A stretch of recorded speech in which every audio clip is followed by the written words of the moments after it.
Hello friends, ഇന്ന് ഞാൻ കണ്ണൂർ ശ്രീ പെരളശ്ശേരി അമ്പലത്തിലാണ് വന്നിരിക്കുന്നത്.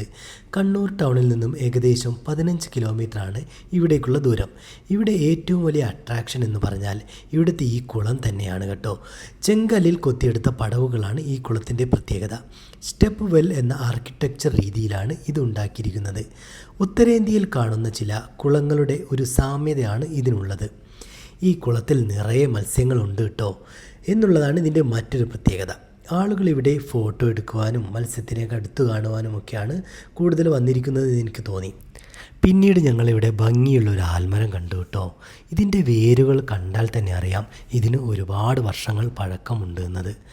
ഞങ്ങൾ കുറച്ച് സമയം അതിൻ്റെ ചുവട്ടിൽ ചിലവഴിച്ചു. നല്ലൊരു പോസിറ്റീവ് എനർജി കിട്ടുന്നുണ്ടായിരുന്നു കേട്ടോ.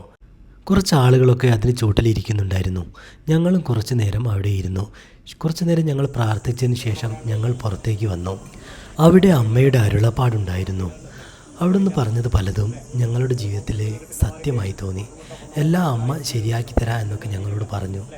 ഞങ്ങൾക്ക് നല്ല സമാധാനവും സന്തോഷവും തോന്നി. കുറച്ച് നേരം ഞങ്ങൾ അമ്മയെ പറയുന്നതെല്ലാം കേട്ടിരുന്നു.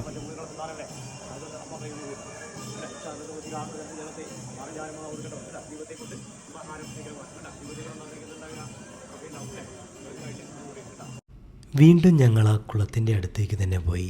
കുറേ സമയം കൂടി ഞങ്ങൾ അവിടെ ഇരിക്കാമെന്ന് കരുതി. ഞങ്ങൾ കുറേ ഫോട്ടോസും വീഡിയോസും ഒക്കെ അവിടെ നിന്ന് എടുത്തു. അവിടെ ഒരു കൊക്ക് മീനിനെ പിടിക്കാൻ വേണ്ടി ഉന്നം വെച്ച് നോക്കിയിരിക്കുന്നുണ്ടായിരുന്നു. ഞങ്ങൾ കുറേ നേരം അത് മീൻ പിടിക്കുന്നുണ്ടോ എന്നൊക്കെ നോക്കി അവിടെ തന്നെ ഇരുന്നു. കുറേ നേരം നോക്കിയിരുന്നിട്ടും മീനൊന്നും പിടിക്കാത്തത് കണ്ടപ്പോൾ ഞങ്ങൾ അവിടെ നിന്ന് മെല്ലെ വേറൊരു സ്ഥലത്തേക്ക് നീങ്ങി. കൊക്കിൻ്റെ അത്ര ക്ഷമ നമ്മൾക്കുണ്ടാവില്ലല്ലോ. ഇവിടെ എല്ലാവരും കാല് വെള്ളത്തിലേക്കിട്ട് ഇങ്ങനെ ഇരിക്കുകയാണ്. എല്ലാവരുടെ കാലിക്കും മീൻ വന്നിങ്ങനെ കടിക്കുന്നുണ്ട്. അന്നപ്പോൾ നല്ലൊരു സുഖമാണ്. പക്ഷേ ചെറിയ മീൻ മാത്രമല്ല കേട്ടോ, വലിയ മീനും ഉണ്ട്. എന്തായാലും എല്ലാവരും ഇവിടെ ഒരിക്കലെങ്കിലും വന്ന് എക്സ്പീരിയൻസ് ചെയ്യേണ്ടതാണ്. വളരെ ഒരു മനോഹരമായ നല്ല ഒരു സ്ഥലമാണ് ഇവിടെ.